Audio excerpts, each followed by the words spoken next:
As Iran fired more ballistic missiles toward U.S. bases in the Gulf late Tuesday, attacks that U.S. CENTCOM said had failed, the U.S. Secretary of State again touted, as President Trump has, that the war with Iran is over and that Iran's military is largely destroyed.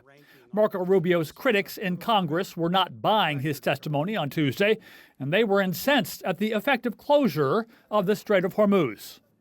The Strait of Hormuz was open before this unjustified war, has discovered, thanks to you all, the power of shutting down the Strait of Hormuz. No, they didn't discover. They knew that a long time ago, and they've done it before. Clearly, we all knew that a long time ago. That's why this ill-conceived war should have never happened.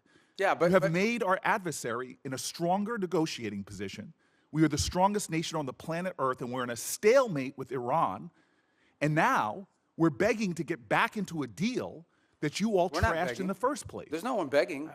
Rubio repeated President Trump's claim that the Iranians are actually begging for a deal to end the war.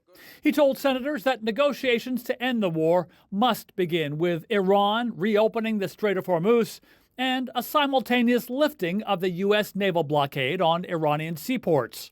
He said phase 2 of the negotiations would involve Iran's concessions on its nuclear weapons ambitions and uranium enrichment. And he said the more they give, the more they could get in return.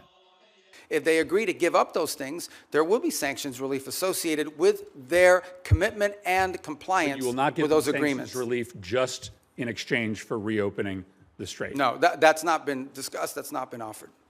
But even Republicans in Congress are getting impatient. The House of Representatives is set to vote again this week on giving Congress the sole power to shut down the war. These votes have been largely symbolic, but with each successive one, more Republicans are breaking with the Trump administration, frustrated by the war's knock-on effects here at home.